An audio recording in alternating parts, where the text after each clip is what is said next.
Hey everyone. 17 months of grueling wait has finally paid off, and I am happy to say that today I'm Autograph, and on the Untrained Ear, we are finally going to talk about Vanisher, Horizon Scraper by Quadeca. We're going to open up with a disclosure section here.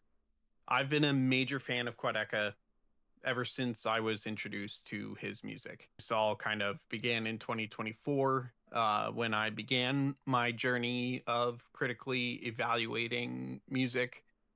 I started out preferring Scrapyard, but emerged with a preference towards I Didn't Mean to Haunt You over time as I listened to the album more and more. I fell in love with it and the artistic approach. The concept of that album was really gripping to me. I loved the messages it had to pervade. I thought it was really deep, had so much to say. I thought the production decisions on that album were really fascinating and well conceived. And holistically, I think that album has a lot that it does. It still remains in my top four. If you follow me on Music Board, you would see that. Now, with all that being said, my job on this channel is to, with as unbiased eyes as I and ears as I can, evaluate music. I typically prefer to do this from an artistic perspective, and as any of you who are long time followers of this channel know, I do this typically from the lens of vocals, production, and cohesion. No human being is perfect, and I will be the first to admit that bias tinges every single piece of analysis that any human being puts out, including mine. This will be especially palpable from the predisposition of being a Quadeca fan. I can't remove that aspect of me from me. I know that no matter what I say, there are going to be people who dismiss my opinion because I'm outright telling you that I am a fan of this artist. However, I want you to know that I am taking that bias into account and I'm evaluating with the perspective that perhaps I'm being generous because of my predisposition. I'm going to continue to take that perspective into account when it comes to moving forward, evaluating other albums and comparing them with one another. It's been pretty obvious that I'm teasing the idea that there's going to be a top 10 list in December, an album of the year selection. The fact that my favorite artist released an album is not going to tinge and impact things. Obviously, it's something that would be a valid concern to wonder whether or not there would be bias involved in my selection of that. It's no secret that I'm probably going to rate this one highly. If you've been following the discourse online for the Quadeca fandom and outside of it, this album is being received fairly positively, extremely positively by a lot of people. Some people are saying it's overhyped, but I would say a lot of the vocal opinion is very positive. So it's not a stretch to think that mine might be as well. Spoiler alert. I'm taking all of this into account, and I think I have a pretty serviceable solution for the idea of my bias and respecting the hopes of individuals who are concerned about that bias while also giving this album the credit it deserves going into that whole scope and sequence. But this album isn't about that list in December. You can find out the solution that I think I'm going to implement. I'm about 95% certain what I'm going to do in December when we get there. For now, know that I have a plan. I'm moving forward, understanding that there's some bias. I'm a fan of this artist, and I've taken that into account. I've tried my best to separate that as much as I can, but it's a part of who I am. I can't break away from it completely. On February 16th, 2024, Quadeca released the music video for Way Too Many Friends off of his mixtape, Scrapyard. At the end of this music video, in tiny text, is an advertisement for an upcoming album, at that time titled Vanisher, which was set to release in 2025. Fans of Quadeca had no idea the 17-month ride that they were about to be in for. And the more grueling aspects of this ride would commence about a year later with the launch of an intensive and mysterious ARG, which stands for Alternate Reality Game. And this was an ARG where Quadeca and a small team released tiny pieces of a puzzle that fans could follow to try to piece together elements of upcoming singles, important dates, and other aspects of the release cycle. These included mysterious live streams, social media posts from random accounts sometimes, the inception of the X8 music label, which is Quadeca's independent label that Blush was released under and ultimately Vanisher, and also the website x8music.com.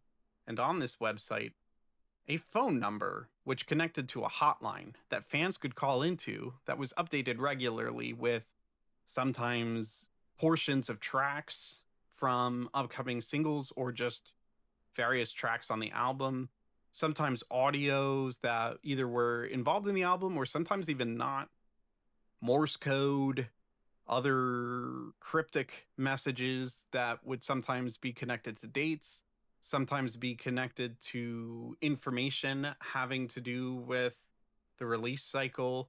And there was an entire Discord basically dedicated to peeling apart this information, and the entire Quadeca fandom working together to try and see if they could solve the mysterious puzzle of this album's release cycle and predict when the single would drop and when the album was coming out and all these other different things. And it was just a way to really engage his community and keep them interested as he meticulously worked to craft this phenomenal album, which was a genius cycle because it built up so much anticipation of this project. And it was a long-winded cycle to prepare this project. On top of all of this, 3 singles were dropped. They were Godstained, Monday, and Foregone. Each of these singles touted a completely different production and style than Quadeca had ever really touted up until this point, which also left music enthusiasts and fans pretty surprised and intrigued by what to expect with Vanisher and what was going to be involved with it coming out, what kind of sound they were going to be getting. Ben himself continued to fuel the fire of this album's release cycle by dropping tweets that could easily have been very sabotaging to this album's drop if it wasn't spot on, saying things like, whatever your expectations are, set them higher, or these singles aren't even the best tracks on this album. Now, don't get me wrong, Ben has always been the kind of guy who really likes to flex. One of the tracks in his unreleased music literally has the bar, everything I'd post nuts, get some clarity. But this was extreme even for him. This album had so much hype crafted around it and so much expectation. To say things like this on top of it was insane work, really. With all of this, not a word was leaked in terms of the release date until about 1 week ahead of it. And fans, including myself, were completely rabid with excitement by the time that July 25th came and Vanisher dropped. Accompanying this album was a surprise film, which was much in the style of the film that Quadeca created for I Didn't Mean to Haunt You, where he literally traveled the globe with a small team and filmed what ended up being an accompanying 1-hour music video for the entire runtime of his album, where he worked with a professional videographer and he himself directed and produced and helped organize the aesthetic of all of these gorgeous locations and shots where, you know, he dances and sings through all of these tracks. Some of these locations and angles and cinematography, it's so breathtaking. You just can't fathom how he found these places. The location of That's Why is performed waist deep in a marsh in front of a sinking brick house. At a time like this, he's standing in front of a winding river that looks like the yellow brick road from Wizard of Oz that leads to some distant castle on the horizon. And the symbolic inferences from all of this in the context of Vanisher is so lethally rich, and it's phenomenal. And it's not something he had to do. In an interview, Ben was talking about how he, with the vinyl sales, had an excess of funds enough to support a project like this and decided to go for it, and was talking about how it supported this notion he had that he was creating an album about a concept album about a sailor, and he didn't have any experience sailing, but he didn't want the album to be inauthentic. So the man took sailing lessons and learned how to sail in order to create this album. And he didn't want the music videos to look inauthentic as well. So he didn't want to look like somebody who was touring. He wanted to look like he knew what he was doing at the sailboat and be actually sailing. So he took these sailing lessons and learned how to sail so that his accompanying film that he didn't even have to make, he could be sailing in it. I mean, it's just unbelievable. And this is why, and I've seen a lot of discussion around this online. People ask why he has such a dedicated fan base and why his fans are, so supportive and so extreme. It's because this attention to detail and the vision and the drive for authenticity, he really lays it all out. And the pursuit of excellence, this is why. There are very few artists who want to go to this extreme. And this drive is exactly what makes a fan base like what Quadeca has. But this is not a film review. So dialing things back in and focusing in on the sonic aspects from a production standpoint, this album was also radically more progressive than anything Ben had done to this point. And it's because he had to lean away from the concept of noise for a vast majority of this album. And the reason why is because noise as a production element is implemented tactfully as a symbolic depiction of a storm in the concept of being on the ocean. It's also a symbolic concept of the approaching of death and the end, and many other things in the varied concepts of this album. And trust me, there are many concepts within this concept album, which is amazing. And we'll get to that in a second. Because of that, there's a lot of this album that is not directly focused on death, especially over the first half. So Ben had to grow as a producer and lean into a less noise-centric production style that was more lush and more focused on instrumentation and orchestration and dynamic sound and all these different ideas that weren't necessarily his wheelhouse for what he had put out to be his trademark sound up until this point. Again, an accolade to how far he'd come as a producer. These were not things he was necessarily incapable of. They were just not the trademark Quadeca sound. So for him to put together this concept album and take this step with the confidence of knowing that it was all going to come together well, another amazing, amazing, amazing move for this album. Lyrically, I can't even begin to talk about that because every single track can be analyzed in so many different manners. And I am going to break these ones down a little bit more than I typically do because I think they deserve it that much. Every single track, you can look at it from the angle of the upfront narrative of the sea. You can look at it from the angle of the life cycle. You can look at it from the angle of the human condition. You can look at it from the angle of Ben's life experiences. You can look at it from the angle of just a song that's outside of this concept album altogether and just a song that you would hear. And it can have meaning by itself in that way. And that's amazing that any particular song off of a concept album can be listened to on its own and appreciated. That is not something that many concept albums can do. That is not something that every single track off of I Didn't Mean to Haunt You can do. So the fact that there are tracks off of Vanisher, most of the tracks, if not all of them off of Vanisher, I would argue can do this. Unbelievable. When you talk about this album as a concept album as well, I believe that there are 4 core concepts to this album, all within the intended vision. There's the concept of the sea, there's the concept of the horizon, there's the concept of the human condition, and there's the concept of the life cycle. And I believe every single one of these were intended to be communicated.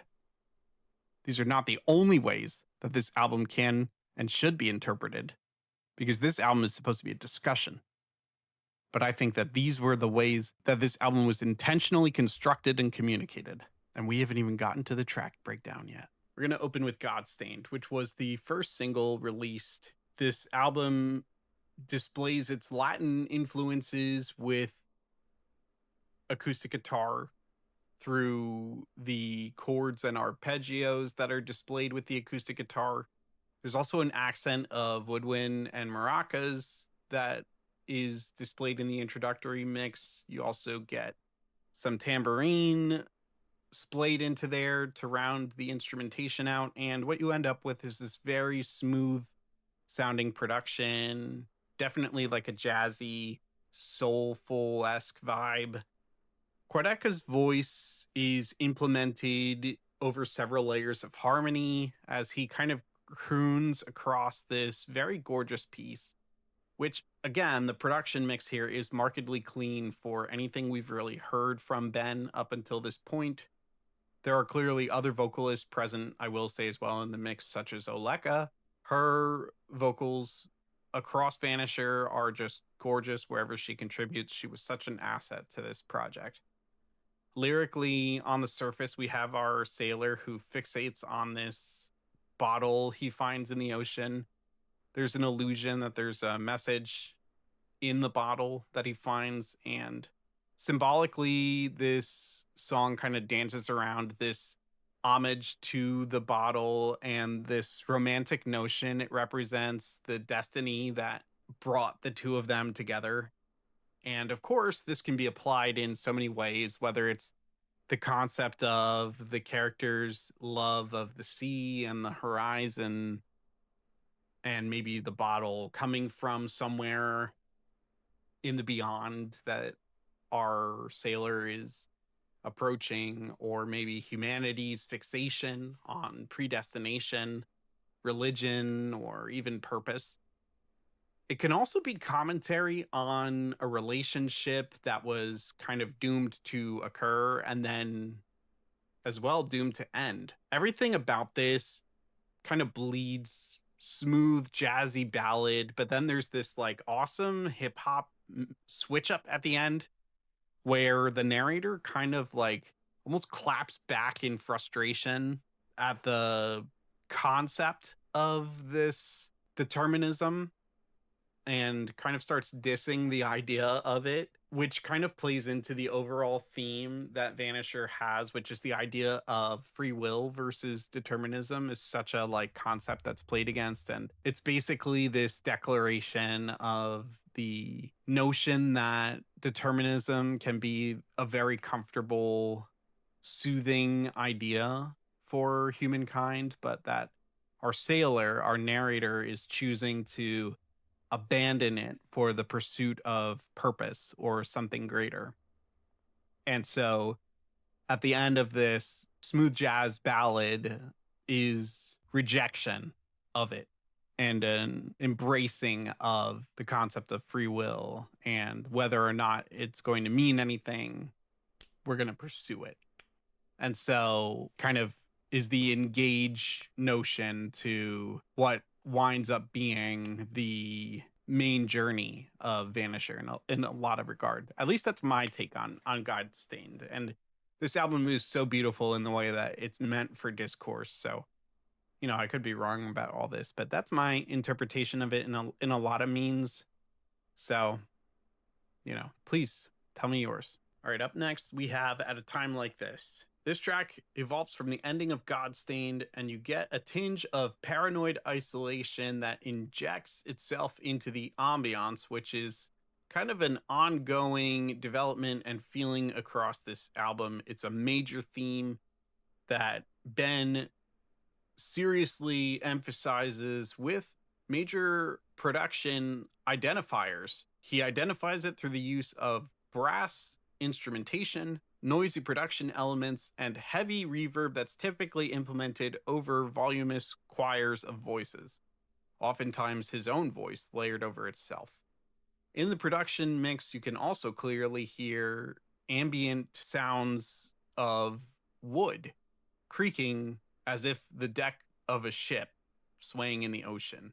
I thought this was a genius implementation of immersion in order to remind the listener that we're on this ship, we're traversing the ocean with this sailor, bringing the immersion back to the concept of the sea from time to time in this album, reminding us directly that we're experiencing it is a way to continually reinforce that cohesion. Ben doesn't do it every single track, or at least not so on the nose as he does here, but I thought it was a great move here. It didn't deteriorate or destroy the aesthetic of the music. In fact, I think it enhances the tense ambiance, but at the same time, stark reminder. So I really appreciate that in the production. Woodwind is also implemented here. I believe it represents the wind, ironically enough.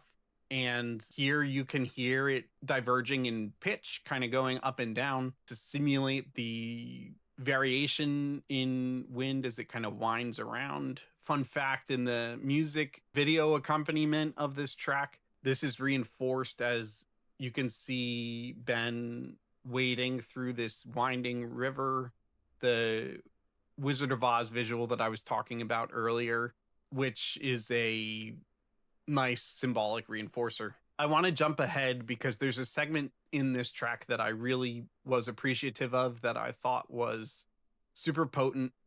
There's a hip hop inspired segment that really resonates so well, where it's the crescendo of this track. All the elements kind of come together and sonically pay off. It's the most extreme point, and it's a huge moment of foreshadowing for what's to come spiritually, I think, for the sailor. The lyrics are especially intriguing. They read like this: call it, call it, call it what you want, but there's karma in the current when it's calm. Whatever gets me, don't get me wrong. Whatever gets me probably had me all along. In the lore of the album thus far, there are implications that sailors are dying on this ocean. In this track, isolation is setting in, and our narrator is addressing the ominous presence of death and its implications basically head on. He's also addressing the warnings he's received from other sailors and doubters previous to going on this voyage, and basically saying the pursuit of the horizon, the pursuit of his passion, the pursuit of meaning has more weight to him than all of that. And the concept that whatever fate is, if fate has the volume and the weight that it truly does, then it already had a hold on him. But what's amazing, beyond the gorgeous notion that this can be applied in a myriad of different ways within the concept of the album, is the ambience that the track provides as it's addressing existential dread and death. We're doing so with piano arpeggios, rampaging drums, and a hip-hop motif that's meant to be played with the crowd chanting at a live performance. There's a clear resonating spectrum of vocal beats that you can tell when something is meant to be a crowd trick, and this is a crowd trick. It's even repeated, which is another tactic that's used when a song is meant to be a crowd pleaser. How cool is that? This is also meant maybe to be a message to the listener. Pursue the horizon. Pursue meaning. Yeah, maybe it is all determined. Maybe it's a foolish concept, a futile concept to pursue anything.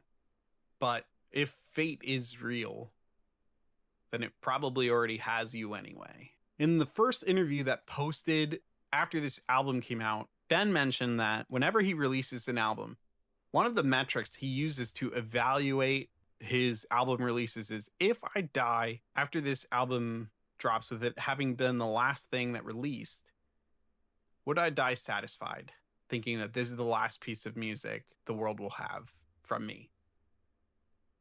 And all I can think is, man, this has got to be a good one for that metric, this album. But also, please release more. Please.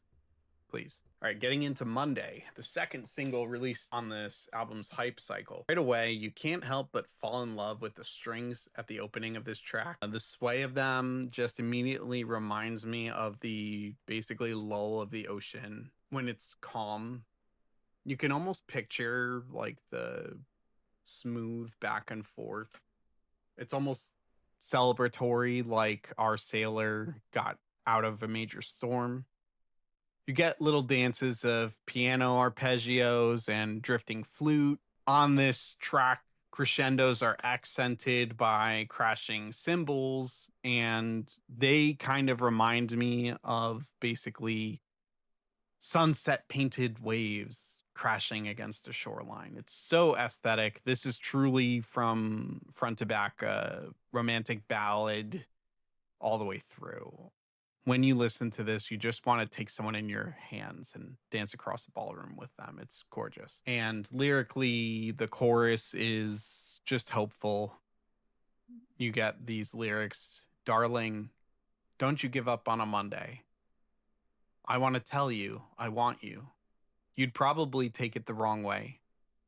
God, I'm losing my grip on the runway. I want to get there with you now. This time I'll take you the long way. It's a serenade, right? And for our sailor, it's probably a serenade to the horizon, to the ocean, to the promise of what could be. For so many other extrapolations, it's a serenade to many other things. We can analyze this so many other ways. You know, the times of the years pass. There's different phases that mean different things for sailing. But the clear implicational ties to relationships with others are there, and there's easily double entendres to the self. Check this line out. It's that time of the year where there's smoke in my breath. I can cover it up with a joint and a mess. If I zip up my coat, all the feathers will leak. There's a hole in the down and a trick up my sleeve. Let me tell you, you want a fun time? Go ahead and check out Genius. Check out this track on Genius. I had a great time looking at this track on Genius. So immediately you have the face value. Okay, it's winter time seasonally, but also Ben lives in California. Certain substances are legal in California. That's some surface extrapolation for you right there. Then we get our worn out coat line, right? Which provides warmth, but we will lose the filling if we zip it up. Well, what can that mean? Well, the trials and tribulation of the journey will take their toll on us. There's one. Fixing one problem can oftentimes just lead to another. There's two. Bottling up your problems can cause your emotions to brim over the top and spill out. There's three. Or four. This one is the craziest one by far. On the album From Me to You, Quadeca wore a feather-insulated coat in all of his music videos.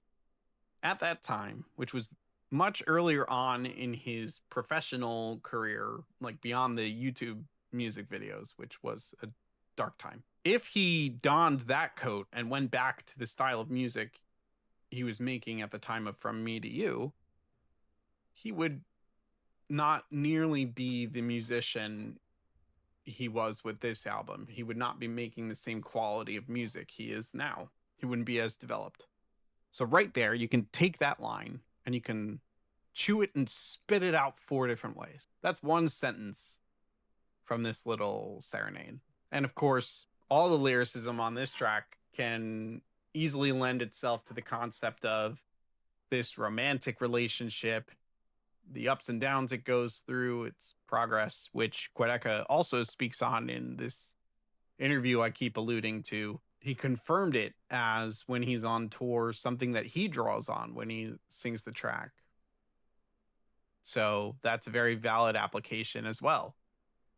There's also the extrapolation that this track could be about the life cycle for a person, the phases of life and the seasons that you go through, and the idea that some of those are harder than others, and not to give up on a Monday, the hardest day of the week, right? And, it's a realistic track, right? It's not saying that everything's sunshine and rainbows, but I love the idea that it's still hopeful and positive, regardless of its realism. And that's another theme of Vanisher on whole, is that it's a realistic album that ultimately, the ending isn't exactly sunshine and rainbows either. But this is not a doom and gloom album. There's a lot of good that is talked about in this album and a lot of positive to be derived from it. I think Monday is just such a phenomenal piece that is so underspoken about when people talk about the better tracks on this album. I think it symbolically represents so much of spiritually what this album has to say.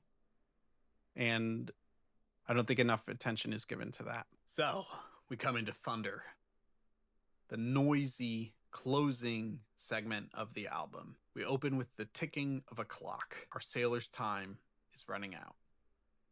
You've got strings here, but they are very scratchy and stingy. And finally, we get into that traditional Quadeca, noisy, static production, but you can hear so much through it, which is tried and true. Bass guitar is an element here, and it's very choppy and trite, and it's just plucked and slapped. You've got a super hefty hip-hop influence that's accompanied by these dramatic ambient arias with static reverb that distorts them. It's very tense and just roiling. Everything is just building on to itself as you enter into this storm of sound. And I mean that literally. So you can almost picture the viscous black clouds boiling and the barrage of rain against this deck as our protagonist, our sailor, just levels his fists at the sky and challenges it. I can see him just dancing on the deck. There are elements of other tracks present. If you listen carefully, you can hear the acoustic arpeggios that are present in No Questions Asked and Godstained, but they have to fight against the storm in order to be heard. Lyrically, our sailor is literally amidst a hurricane, and he's insulting it as it attempts to tear him apart, and he's weathering it. He is challenging fate, saying that, yeah, this is a hurricane and it's trying to take him out, but if there's anyone who's really to blame for his situation, it's him. So it can rain on him, it can attack him, it can do whatever it wants, but don't look him in the eye because he's really the one with the power here. And of course, this could be applied in obvious ways to the human condition and to Ben's expressed entanglements historically with depression, existential dread. Over and over and over again, we come back to this theme: determinism versus free will. I'm a free will this determinism. I did this. It's not fate, it's me. At the end of the day, though, this is a diss track on a hurricane, but it's also a diss track on depression and a diss track on death, which is kind of sick. We've come to the Great Bakunawa. At the eye of the storm soars the Great Bakunawa. In Filipino mythology, this ancient sea god made a habit of terrorizing the seas and swallowing the moons. As it happened, it needed to be appeased in order to be stopped, and this was done through either song or drum play, like rhythm. Quadeca has a tradition across albums of employing one Danny Brown to play bizarre stuff. And I didn't mean to haunt you. Bro literally rapped as carbon monoxide. And I'm pleased to inform you that the tradition was carried through as Danny Brown reappears once again, this time to lay down some bars as the mythological Bakunawa, and slays it once again. I mean, man cannot be stopped. Yeah, sonically, there is a lot happening here. You have this dense, like, synth aura that pervades the track. You've got distorted Quadeca vocals, very distorted Danny Brown vocals, some like straight up robotic stuff. It's very bizarre and otherworldly, which I think is the point. You've got chugging metal guitar riffs with static production elements. Again, we've got, isolation. Of course, we're in a storm. The metal guitar riffs were especially cool. A very unique thing to a Quadeca piece that's not been explored a lot. I was very intrigued by the usage of that. And then you have these electric violin slides, which I was really impressed with because they do this great job of accenting and helping to visualize these like graceful otherworldly movements of this sea serpent. They're done in this perfect manner that you can intuitively tell these are the like slides of the sea serpent. Now, as this progresses, it's clear that Ben is using rhythmic interpretation of the myth as drum and hip hop elements are emphasized as a way to repel the Bakunawa, and he uses these as a rebuttal to Danny Brown's lines, pushing back against him and the force of the Bakunawa. The rap and percussion begins to impact the pace and tone of the cello and the electric violin elements. You then get the addition of chimes and oriental keyboard, and everything kind of starts to synchronize, and eventually the Bakunawa does depart. You can hear kind of the beauty of its soundtrack fade as eventually everything kind of obscures into static. The storm around it gives way. Now, lyrically, I think we've hammered in the point across this album. We don't need to go there beyond saying we know. I want to jump ahead to a couple bars near the end. Post Bakunawa, we get to this line right here. It's the same old story how it came and went. I need a couple more bottles for the main event. It's the end. And if it's time for last words, I'm gonna make it count. I need 1,000,000 batted bitches just to play me out. It's the end. I got a front row seat. That's what I call it. I'm kicking up my feet. No need to stall it. It's the end. Crashing against the sky until it shatters. I couldn't even tell you if it matters. It's the end. Even after such a momentous accomplishment, we've literally repelled a mythological deity. It's just the same old story. No biggie. Why? Why? Because the horizon's not yet reached. This was just a side quest. This ain't nothing. And death still approaches. Existential dread has not been handled.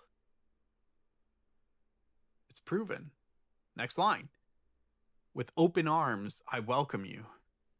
And I run to the finish line with my shears exposed, cutting the ribbon, the grand opening of the end. And this track is such a commentary on human condition, isn't it? The most grandiose accomplishments can seem like nothing when they aren't the primary objective. They're side quests. When they're not the main focus, it can be so easy for them not to matter. You can forget that's people. Finally, we arrive at Casper.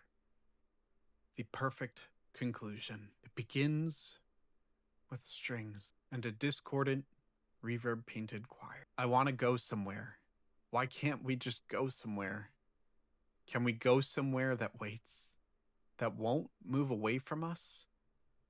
The horizon is always moving, always in the distance, always far. Amidst the slowly brewing tension of the track, Harry Wilkinson of MARUJA begins to riff in spoken word. If you didn't chase it, it would have stayed still. The horizon is a prey-like animal that preys on men who prey like animals. And now it takes form and takes flight. It can take you anywhere you like. Slowly, the tension builds. The strings continue to sway as the drums pick up pace. More choral forays are added to the mix. And then the shift arrives. The drums accelerate as though someone adds nitrous to the gasoline fire of the track. There is this eerie synth tone that resonates in the background, resembling that of a horror or thriller piece. Slowly, we get this redeveloped, reimagined evolution to the mix of No Questions Asked, which is the opening track of the album. Brass enters. The isolation, death, and despair. The end is here. You see, No Questions Asked, in its original context, represents opportunity and hope. The hope of the horizon, the pursuit of the future, ambition. But here, it's distorted. Perhaps this was the horizon all along. It seems to be what the production is suggesting. Why bring that track back here and now, if not for this reason? Anyway, Harry is back. Here's his bar. The rain is torrential. He gives a toothless grin. About to meet the devil, projections from within. Lightning strikes the ocean, illuminating fears. The depth reflects his mind. His time is getting near. The drums are the storm, roaring and rampaging. The choir is the wind, catching his coat, whipping it around as he extends his arms, empty bottle aloft. He doesn't want to die. He's afraid of a meaningless life. He wants to pursue the horizon, to pursue meaning. He's accomplished so much. But yet here and now, what will it have been for? In this isolation, who's going to remember it? What will it mean? Time is of the essence. Embrace or let it go. A solace inside courage, intuition, always known. But the darkness, so consuming, the only life he's shown, is that heaven's open wide. It's hell on earth, he knows. Saxophone enters the mix. A solace inside courage. What a beautiful choice. In the end, we know nothing of what comes after. The only thing this sailor knows, whether he's our fictional protagonist or Ben Lasky or any member of greater humankind, is that life can be hell on earth. And he only hopes that heaven offers some kind of solace. And on this track, what follows is beyond words. A true climactic roar of orchestral finality to this journey. Up until the very end, he fights for survival, as so many would. You can hear the roar of the thunder in the drums, the crack of the lightning in the cymbals. The scratch of the strings simulates inhales as breaths are gasped where he can take them. There's jazzy brass that screams as the storm just won't let up the whole time. And the audio is balanced in this way where you can hear him as he's thrust under the ocean, and he pries himself out, and then he's thrust under again, and he pries himself out, and he's fighting against the waves, doing everything he can to stop from drowning, and he's raging against the ocean. And you hear it in the mix, and you're desperate with him, wanting him to survive. It's the human instinct. But slowly, inevitably, our sailor does drown. And all of this production gives way to the diegetic noise of an actual thunderstorm. And then eventually to the lap of waves against the beach. The end has come, and we can't know if there was an eventual after for this character, because we are only human. We're not privy to that. What do I think of Vanisher, Horizon Scraper? The album that I had to wait 17 months for after its announcement. The album that I was supposed to set my expectations higher for than what I initially was supposed to aim at. The album that many are raging about online, saying is immensely overhyped, and the album that is causing many people to be compared to toxic fan bases for speaking about just how much they enjoy it. Let me say this with my full chest.